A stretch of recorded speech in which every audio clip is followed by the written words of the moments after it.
West Kingston Commission of Inquiry exceeds projected costs, but by how much?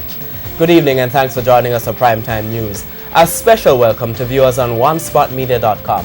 I'm Archibald Gordon. And I'm Doreen Samuels. Also this evening, mother of slain 3-year-old formally charged. Nation still in the dark about expenditure for Jamaica 50 celebrations. Date set for Mark Golding and Colin Campbell runoff. Another fatal crash along the Spurtree Main Road. And we'll have the Business Day sports commentary and E-Prime in this and weather in this newscast. But before the break, the feedback question.